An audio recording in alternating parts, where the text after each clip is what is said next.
जब सौर्य इमली के गलत फायदा उठाने की सोच रहा होता है तो वो उस पर बहुत ज्यादा ही गुस्सा हो जाती है और इसके कारण ही वो उसके ही पुलिस स्टेशन में उसको एक थप्पड़ तक मार देती है। बट प्रॉब्लम यही से क्रिएट होता है क्योंकि ये जस्ट नौकर बन करके उसी घर में जाती है जिस घर को सौर्य खरीदता है, जो सच में काफी ज्यादा कॉम्प्लिकेटेड बन जाती है। तो खैर बात करें एपिसोड की स्टार्टिंग की, तो इस बार इमली के घर से होती है। जैसे बाहर निकलते देखती है इसके सारे सामान चोरी हो चुके हैं। अभी बहुत ज्यादा चिंतित हो जाते हैं क्योंकि उसमें अगस्त्य की फोटो भी होती है। तो ये पहुंचती है पुलिस स्टेशन में और वहां जाकर के रिपोर्ट लिखाना चाहती है। लेकिन जब देखती है सौर्य को तो ये बहुत ज्यादा डर जाती है। लेकिन बाद में जो सौर्य की मिसअंडरस्टैंडिंग होती है कि इमली बार बार बाबू क्यों कह रही है, वो सभी चीजें यहाँ पे क्लियर हो जाती है। वो बोलते हैं कि ठीक है मैं चोर को जल्दी ही पकड़ लूंगा। लेकिन जैसे बाहर आती है तो देखती है कि उसके ही गाड़ी में, पुलिस की गाड़ी में भाई उसके सारे सामान है जो चोरी हुए हैं।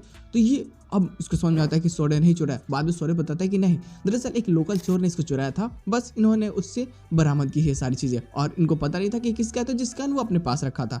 अब लेकिन जब उसमें से फोटो खोजती है तो फोटो तो नहीं होता, फोटो इसके पास होता है। तो अब सौर्य बोलता है कि देखो फोटो तो मिलता ही है, चेहरा मिलता है, भगवान ने क्यों मुझे बनाया उसके जैसा मुझे समझ में नहीं आ रहा। मुझे तो लगता था कि मैं मोहन इन वल्ली पीस हूँ, लेकिन अगर अगस्त्य जैसा मैं दिखता हूँ और वो तुम्हारा बाबू था, तो अब मैं एक बात कहता हूँ तुमसे, ये दुश्मनी तो नहीं है लेकिन जो उसका था वो मेरा है, उसका घर मेरा, उसकी दीदी मेरी, उसकी दादी मेरी, उसकी बेबी भी मेरी। बस ये बातें सुनने के बाद वो पूरी तरीके से भड़क जाती है, मारती है थप्पड़, पूरा तमाशा क्रिएट हो जाता है। माहौल इस कदर खराब हो जाता है कि अब लोगों को लगता है कि ये तो पुलिस वाला है, इसको पकड़ के ले जाके थाने में बहुत मारेगा। लेकिन वो ऐसा कुछ नहीं करता, बल्कि वो उसको बोलता है कि ठीक है तुमने जो किया है इसकी सजा तुम्हें मिलेगी, मैं तुम्हें अपने बेबी बना करके नौकरानी बना के घर में रखूंगा, कुछ नहीं कर सकती इमली। और उसको लगता है कि अरे ना हमारी कोई दुश्मनी ना जान पहचान, आप ऐसी बातें कैसे कर सकते हैं मेरे बारे में, आपको शर्म नहीं आती, आप एक पुलिस वाले हैं। लेकिन वो तो सोचता है कि नहीं, अब अगर तुमने दुश्मनी शुरू की है तो अब इसे खत्म मैं ही करूंगा। लेकिन वहीं जैसे बाहर आती है तो देखती है कि पोस्टर लगे हुए हैं, चौधरी निवास बिकने वाला है। जब ये सोनाली को फोन करती है तो पता चलता है कि हाँ ये बात सत्य है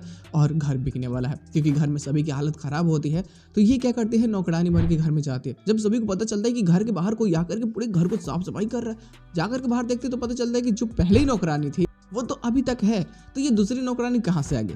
अब इमली को पता होता है कि ये सब बहुत ही चटोरे हैं और इनको खाने की चीज़ बहुत पसंद है। तो अब लोग बोलते हैं नहीं नहीं तुम जा सकते हो, दरअसल हमें नौकरानी की जरूरत नहीं है क्योंकि घर पे ऑलरेडी नौकरानी है। तो बोलती है कि अरे मैं तो सोच रही थी कि मैं कचौड़ी बनाती, आलू की सब्जी बनाती और बहुत बेहतरीन बेहतरीन, लेकिन अगर आप लोग बोल रहे हैं तो मैं चली जाती हूँ, आप लोगों की ही नुकसान है। अब इतना सुनने के बाद में तो भाई शिवानी की मॉम के तो मुँह में पानी आ जाती है। बोलती कि नहीं नहीं नहीं नहीं दादी, मतलब सॉरी वो अगस्त्य की दादी बोलते हैं कि आप प्लीज़ माझे इसको रहने दीजिए ना, हम पुराने वाली नौकरानी को हटा देते हैं, इसको ही रख लेते हैं, क्या पता है खाना अच्छी बनाती हो। अब दादी को ना चाहते हुए भी अब सभी लोग फोर्स करने लगते हैं, सोनाली भी तो बोलते कि ठीक है रख लेते हैं। लेकिन वहीं पे नजर जब पड़ता है इसके टैटू पे फेल बेनी का तो समझ जाती है कि कोई और नहीं बल्कि इमली है। लेकिन अब जब तक उसकी सच्चाई सामने आती तब तक तो खुद ही अगस्त्य हाजिर हो जाता है और पता चलता है घर खरीद लिया है और इसके साथ में एपिसोड की एंडिंग की जाती है। सोनाली जब इंट्रोड्यूस कराती है सबसे तो वो बोलता है कि अरे मैं तो आप जैसा ही हूँ, मैं तो आपका ही हूँ, आप यही मानिए। लेकिन मैं ये सोच रहा हूँ कि मेरी पत्नी विन्नी जो उसकी पत्नी थी और इमली से जो उसकी दुश्मनी है, अब क्या करे, वो विन्नी को भी संभालना है, इधर इमली से बदला भी लेना है। अब ये बेचारा बहुत बुरी तरीके से फंस जाता है। मजाक मजाक में ही सही, लेकिन मुसीबत इसके ऊपर भी क्रिएट होती है जो दिखना बहुत ज़्यादा मजेदार होगा और बवाल भी क्रिएट होगा। एक्स्ट्रा प्लॉट्स आने वाले हैं, इंतजार करते हैं कब तक आ जाते हैं। खैर जो भी चीज़ें होंगी हाईलाइट्स के अनुसार बेहतरीन होगी तो मज़ा तो आएगा ना।